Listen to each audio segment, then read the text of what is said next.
Hello, hello, hello. Welcome, welcome, welcome. Come in, come in, come in. This is Tamika's Den. I am Tamika. And this is a review recap of, oh gosh, We Own the City, y'all. Or We Own This City. Okay, this is season 1, episode 4, part 4. Baby, they was giving the breakdown this episode, all right? Let's get into it, all right? And so we started out this episode. We know now that usually they use the format of speaking to at least 1 to 2, people per episode that are giving their testimonies and telling the things they saw, the things they did. And so with this one, we are mainly focused on the officer that the FBI went back to and spoke to that had given a previous statement that apparently nobody paid attention to. And we are also talking to this officer Ward in this episode, okay? And so we start out with the officer that they return to. They're sitting and talking to him, and he's essentially giving them this breakdown of a stop, right? Apparently he was a part of Jenkins' team at one time. We also see Sean there, and it was a particular stop that Jenkins did where he lit up this car because the car looked funny to him. It's an Acura, it's black, and also he had a thing whenever he saw anybody walking with a book bag. We're hearing Jenkins say that he could just smell it and he could feel it, so they're gonna go after this guy. And so they proceed to chase him, and Jenkins does call it in and say, be advised that they are in pursuit of this black Acura. And so the car is going, at one point they get the person to stop, but when it stopped, then it just, started to flee again, right? And it leads them on this chase. And so basically it ends up being a daggone crash, in the midst of this chase, and you have an elderly couple that gets hurt really bad in it. They're claiming they didn't know that it was cops that was chasing them, that they didn't turn the lights on till afterwards, all right, and they were scared. Of course, they like, y'all full of crap.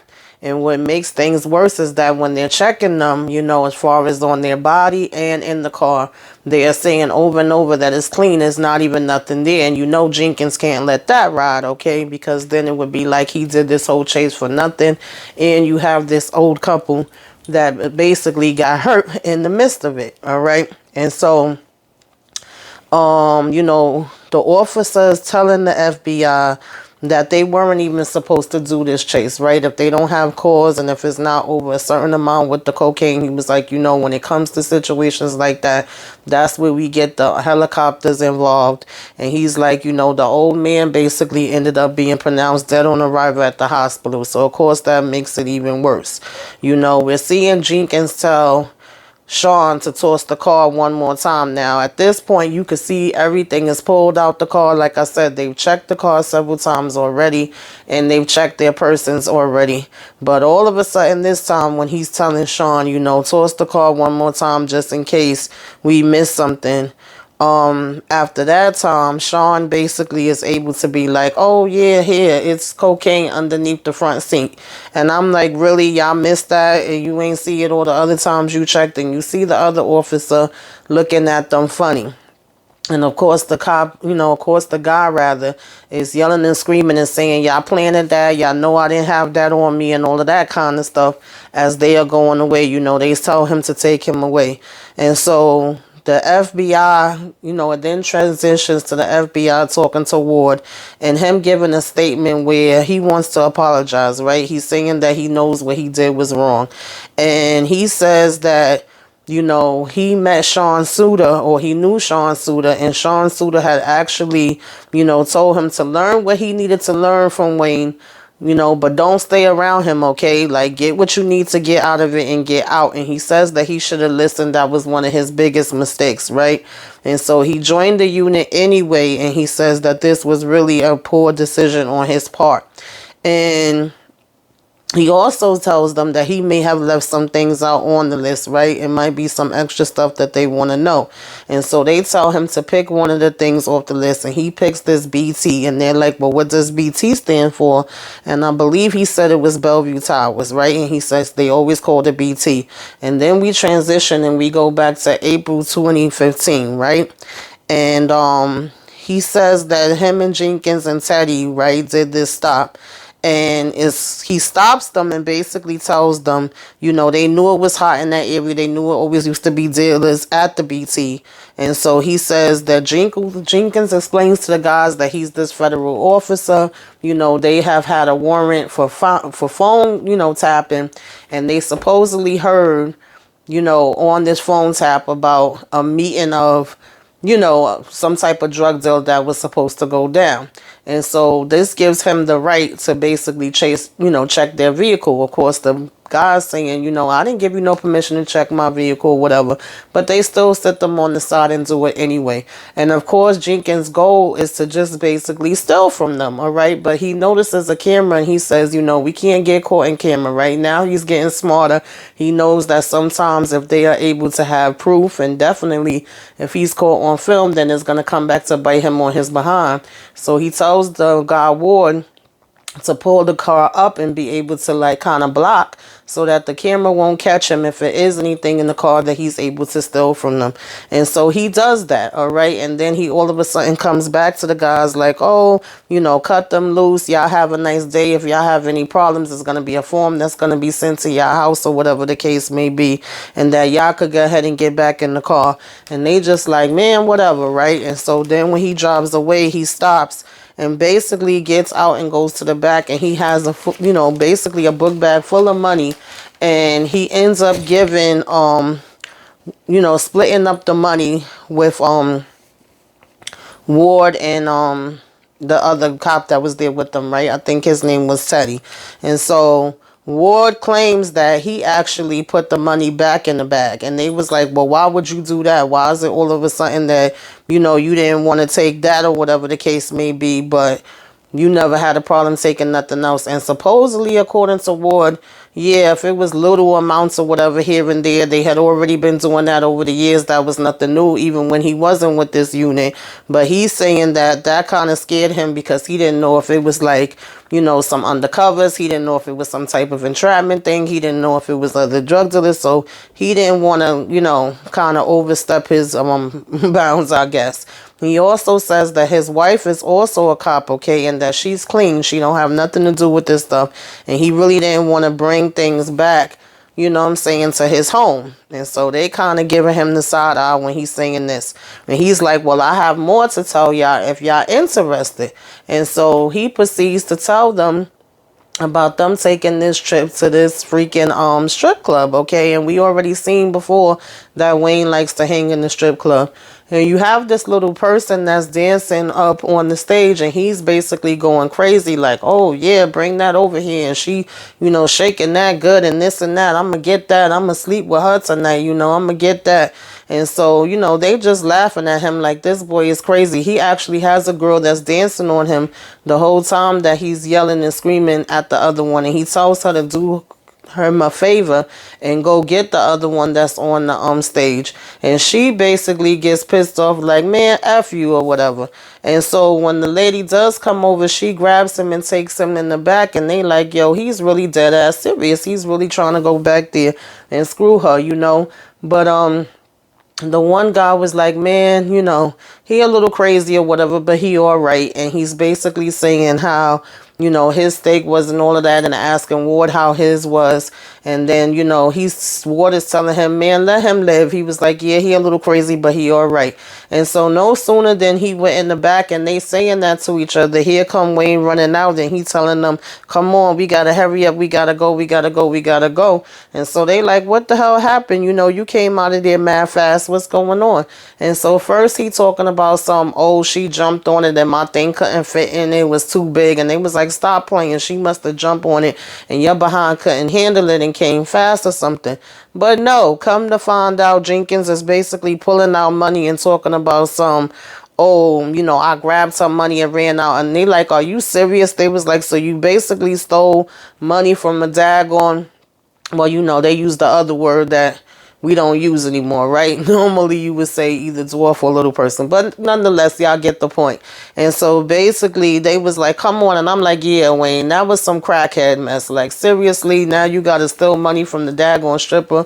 So they was like, you basically messed her over twice. And they was like, that's not cool, or whatever the case may be. And, he's laughing about it like, oh, come on, don't say that. They both kind of look at each other like, man. And they just was telling him like, that's not cool. And so they was like, as the FBI is talking, they say, really, seriously? And he was like, y'all was down with him doing stupid stuff like that. Like, you must have known about Wayne Jenkins prior to this. His reputation must have preceded him.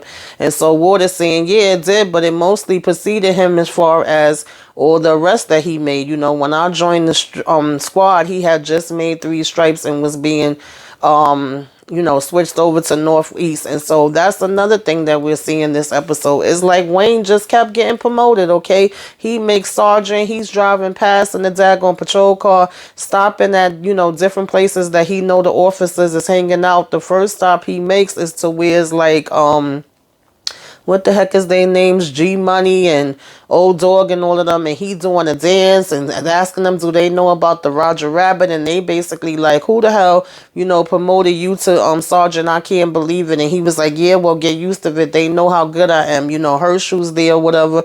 And he telling them to come by for beers later. It's going to be this big celebration and party or whatever that, he made it. And then he goes from them to this next group of cops. And at this point, he's literally pulling up in his patrol car and, with the cop uniform on, drinking a damn beer, okay? Like, I mean, just off the hook. And, he's basically saying to them, welcome to Wayne Day. Come celebrate Wayne Day, saying how he's being put over to SEC and he got this promotion and blah blah blah. So like I said, he keeps being awarded for his bad behavior. So why should he feel like is anything wrong with the bad behavior? If it's getting me everything that I want and they keep freaking promoting me, then obviously they don't think I'm doing anything bad. They think I'm doing a good daggone job.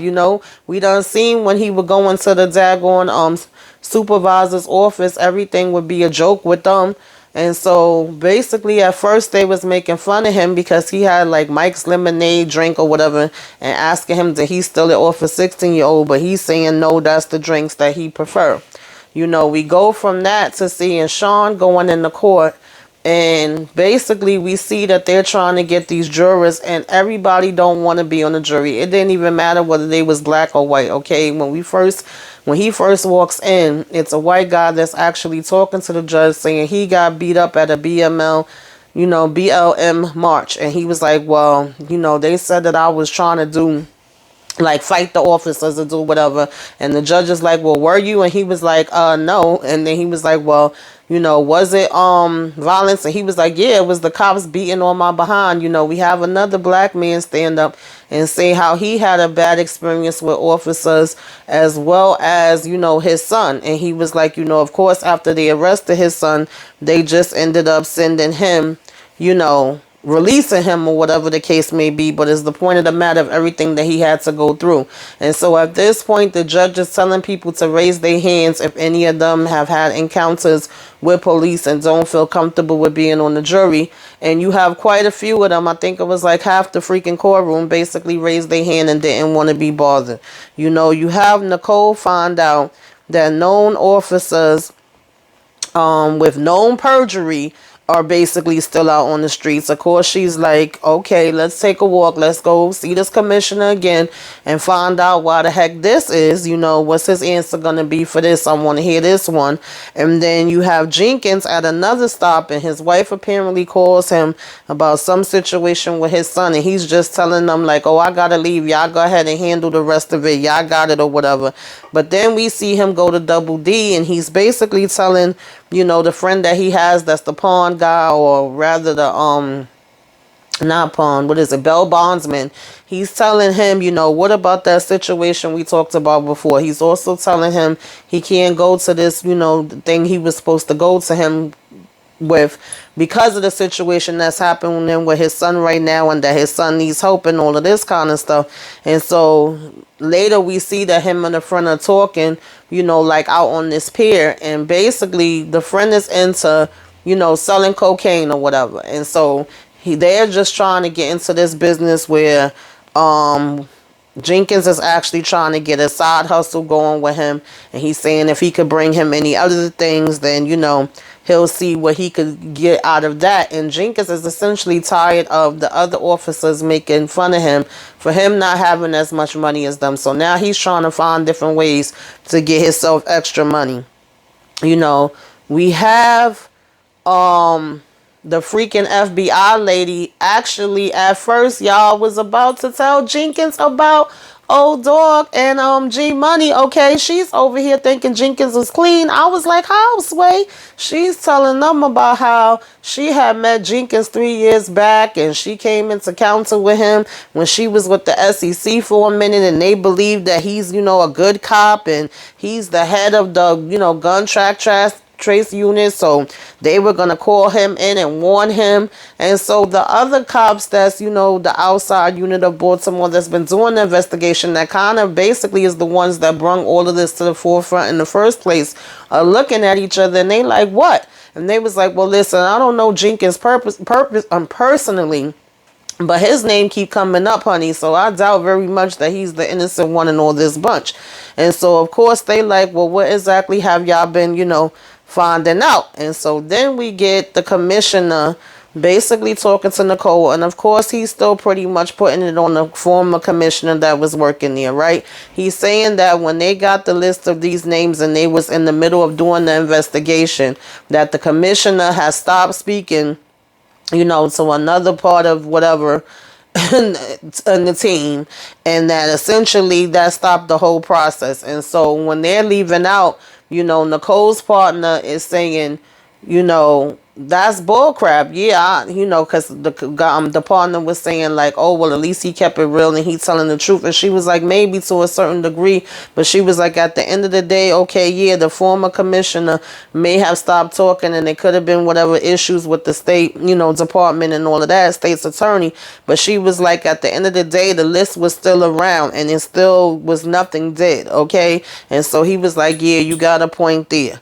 We have Jenkins at another stop, okay, another daggone crash where he done hit somebody that was trying to get away from him, and he's claiming they had a gun, right? And we have the same officer that's giving the report to the FBI, right, the one that they wasn't paying no attention to before. He shows up at the crime scene first. We have additional cops show up at the scene, and they are all like, okay, spread out, look for the gun.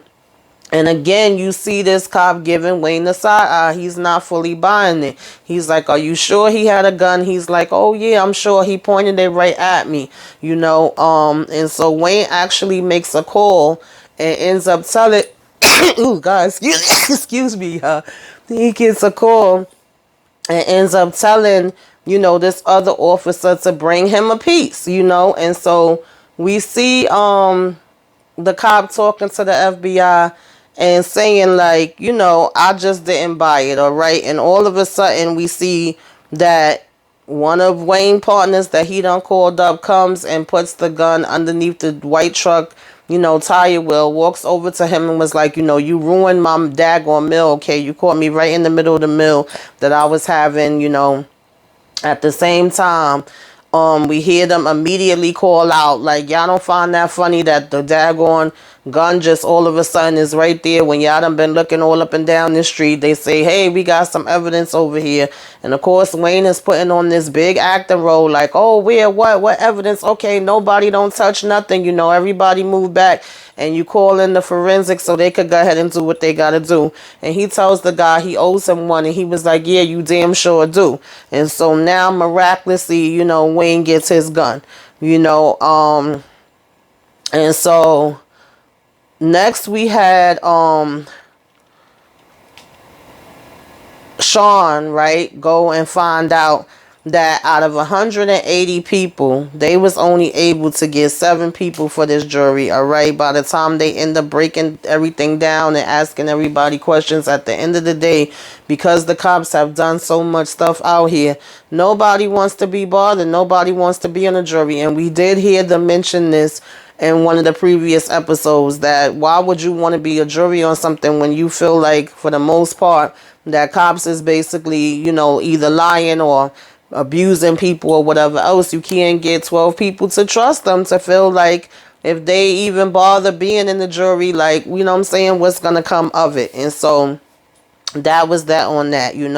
We then had the FBI come with this video of Jenkins where they're like, the video is of him doing this stop, right? But the video ends up cutting off, right? Because he's there for so long and didn't catch the whole thing. But it does not line up with the statement that Jenkins gave, of course, right? And this person later, is like, basically the seizure was not caught on tape, and this person later ended up having to get off, and there ended up being an IA investigation, right? And then freaking Jenkins essentially threatens, so-called, puts a complaint into the prosecutor, and then the IA recommends that Jenkins be demoted and suspended for 30 days, and that never happened. So the FBI at this point is just shaking their heads like, how the heck was all this going on? How was none of the superiors, saying anything? How is this okay that this man is basically just threatening the prosecutor, well, whatever happens, and he at least get the suspension and get demoted? No, he didn't. Okay, because all we gonna do is keep giving freaking Jenkins promotions and celebrations, apparently. All right, and so they look like they feeling real stupid about that. Okay, then you have Ward say that you want to know what happened with the disciplinary case on that and why I never went nowhere, Freddie Gray. So apparently, in between this whole thing coming out with Wayne, he slid by on that one too, because everybody got occupied with the Freddie Gray case, right? And so we then go to that, and we see in the protesters, we seeing violence turn into the streets, and I can remember that day like yesterday. We're seeing their reaction to it, as far as the cops that's looking and seeing it on TV. We're seeing the commissioner's reaction. We're seeing Nicole seeing it on TV. We seeing the mayor looking at it on TV. And so, of course, Jenkins is acting like he's Mr. Big Bad Man. He's like, oh no, ain't nothing going down like it's going down in Ferguson. And why is everybody sitting around? Come on, let's get out here. You know what I'm saying? Let's help. And he hears about some fallen officers, and he's like, who's going with me? I'm going there now. And so he really does think he's Superman or Batman, because he think he's supposed to go up against all these people by himself and be able to, stop everything from going down, apparently. And so this one black officer says that she'll ride with him, and he's basically riding down the street like a bat out of hell. She telling him to slow down or whatever. And he's like, I got you, and I got this and all this other stuff. And so when he gets there, first he is telling them, like, pick up the hurt officers or whatever. They basically take over this van. They say they're going to take the van.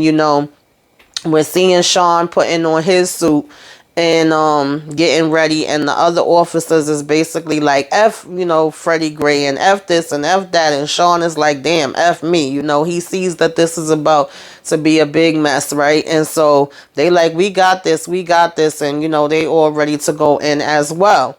And so, like I said, they take this van, and they asking some of the officers to come with them, some of them to stay there. They're essentially trying to get the hurt officers into the van first. And then here go Wayne, grabbing one of the shields, and he don't have like a helmet and everything on like all the other ones do. And he's coming up and, basically like, I dare you, because we see this guy that have like this brick in his hand, and he's like, I dare you. And the guy basically throws it, okay? He ain't give a damn about him, daring him. Of course, we see them beating up a cop car, just tearing that daggone thing down. And when the guy threw the rock or brick or whatever at Wayne, he basically comes and starts fighting back. Okay, and they do get that guy and arrest him, and then they all just kind of standing there staring at them or whatever the case may be, and Wayne is telling them to stand back. And so even though he wants to act like he's hard as I don't know what, for a minute there it was seeming like he basically was kind of getting his own reality check and realized that, at the end of the day, you're not going to be able to beat all these people. And you just had the protesters saying, I can't breathe, over and over and over and over and over and over and over. Okay. And so in that moment, Wayne was looking a little bit like, yo, they ain't playing out here. Okay. And they sure the hell wasn't.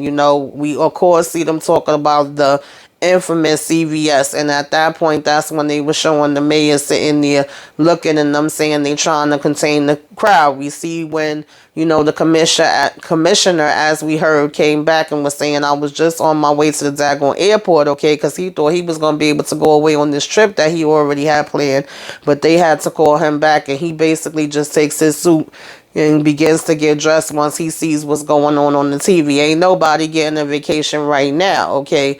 At this point, we then have Nicole actually down there, at the CVS, in front of the CVS, looking at it from there as opposed to how she was looking at it on TV before. I found it interesting that when Sean finally made it to the scene, he talking about, hey, what are we going to do about the car over there? And the guy was like, fuck the car, because he's seeing the patrol car there on fire. So I found it really interesting that was Sean's main focus out of everything. And they all just was looking around like, this is a hot mess. We have absolutely no control. We see them bringing the other officers a whole bunch of food, in the back of a van. I think that was the same van that Jenkins was driving earlier. They bringing food to him.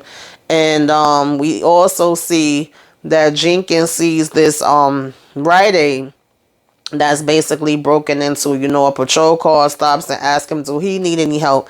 And he's saying no. And so, Jenkins sees these two guys come out the store and was like, is anybody else in there? And they basically like, no, it's just us. And he basically tells them, well, y'all go ahead and get the hell up out of here, drop the bags and get on. And so I was like, is he about to take these daggone bags for himself? And then I'm like, oh, maybe not, because I see him come, look at it, and then I see him walk back in the store.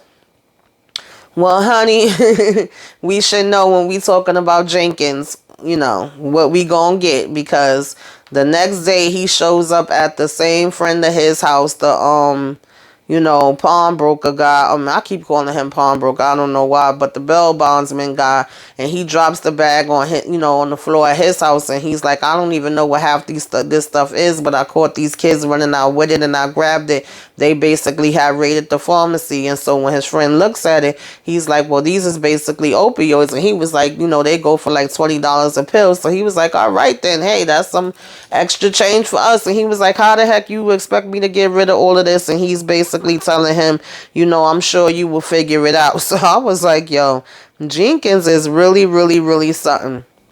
We then see him sitting with some other officers, and they're seeing the mayor on the news, right, giving her speech about how they're going after them for this second-degree murder, and that is pissing all of them off. But of course, Jenkins is going off, the longest, the hardest, the loudest, and he's also saying, they're not gonna go for this, and also that they're gonna back these cops up no matter what, and he wants them all chipping in. He don't want to hear no excuses. Everybody better put up something or whatever the case may be.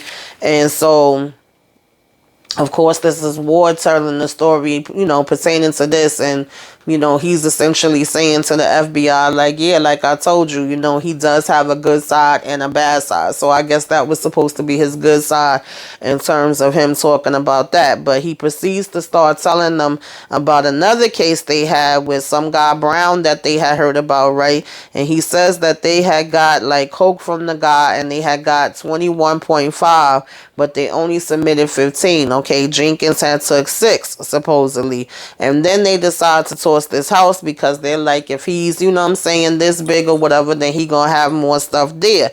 And they find the safe there, and of course Jenkins is like, jackpot. So Jenkins basically says he's going to get a warrant and leaves the guy Ward there. And he says, after a while he started getting nervous because he was there for so long.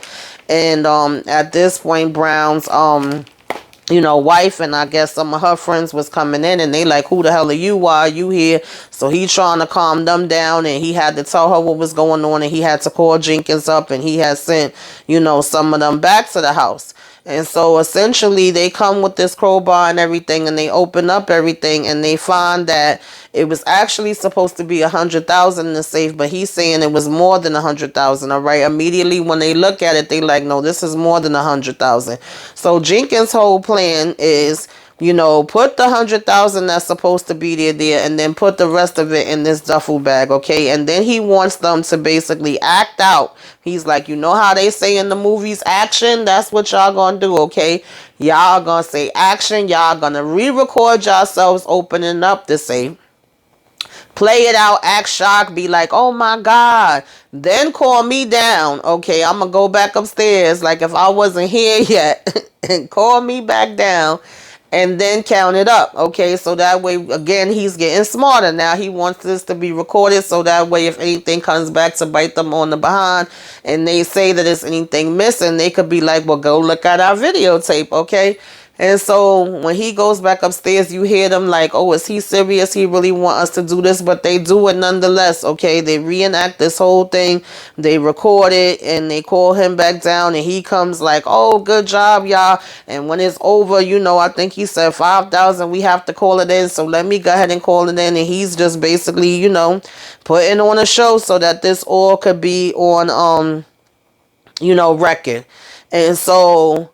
Ward says he gave them 20,000 each and he took the rest, and supposedly what he got was way more than 20,000. And then the FBI is like, and none of y'all had an issue with that. Nobody said anything to, Jenkins about the fact that he was trying to give them something less than what the rest of y'all got. And he was like, who the hell gonna approach Jenkins? Who the hell gonna complain? Who the hell gonna say anything to him? Like, no, if he said something, you went by what he said and that was it, because he was the man. He was the one in charge. You don't mess with him. So I was like, wow, it's crazy, because the ones underneath him was scared of him. The ones that was like equal to him was scared of him. And apparently it seemed like the damn bosses were scared of him too. Like Jenkins was just running every damn body. And so, Ward says that when he went home, he had time to think about it. And he parked his car and went for a walk before going into his house. And supposedly he went and dropped this money off somewhere down the road from his house in the bushes. And they like, you really want us to believe that you just basically threw 20,000 away? And he was like, look, I didn't want to get caught with it, and I wasn't taking it in the house and jeopardizing my family or whatever. And so when they're coming out from having this talk, with Ward, the FBI agent is basically saying, yo, I'm a freaking idiot. She was like, just think that I was actually about to, mess up this whole case and bring damn Jenkins in and give him the heads up over the fact that we was investigating him. And the other guy, her partner is saying, but you didn't. But I'm like, yeah, girl, basically you are. And basically you was. All right. So, but I guess at least you caught it now, right? Better late than never. And so then we're seeing Jenkins basically talking to, his crew and saying, we in this basically for money. This is what we do this for. They're all talking about the amount of money that they are able to make on, overtime. And these other cops is like, well, Dad, we don't make nowhere near this. And they was like, yeah, because y'all don't do what we do. And he's saying how they're putting him now in front, as head of the drug task force. Again, like I said, he keeps getting promoted. And he's saying that the way he's going to run this, even though it's 8 to 4, they basically not going to come in till 2. But then when they do come in, they going to work hard. They going to go hard. They going to be bringing in so much drugs and so much guns that they are going to be super happy, because, one of the top guys was asking him, like, how do you be getting so many arrests and how you do the work that you do? And he was saying, because I go hard and I make sure that, we get the job done, and I do overtime and all this stuff. So they're basically like, okay, well, that's what we want you to do here, and we want you to bring it in. That's all they care about is the numbers. And so he's saying this is a perfect setup for them, and that is what they're gonna do. And then he says, we own this city, baby. Okay, we own this city. That's what it is. And so that is how the monster of Wayne Jenkins got created. And it's a whole freaking lot of them out here, unfortunately. And when you got a whole bunch, because they love saying there's a bad apple in the bunch. But when it's a bad apple and ain't no good apple saying nothing about it, then what? So that's basically how it went off, y'all. That was the end of the episode. We also got the camera, going back to this bushes and scanning down, and the money that Ward was talking about was literally still sitting there underneath the leaves. So I don't know, y'all tell me about this. Tell me what y'all think about all of this. You know what I'm saying? Let's discuss. Put it in the comments. Put some flames up. Let me know you came by. You know, say hey, give me a wave. Like, share, comment, subscribe if you are so inclined. Okay, until next time.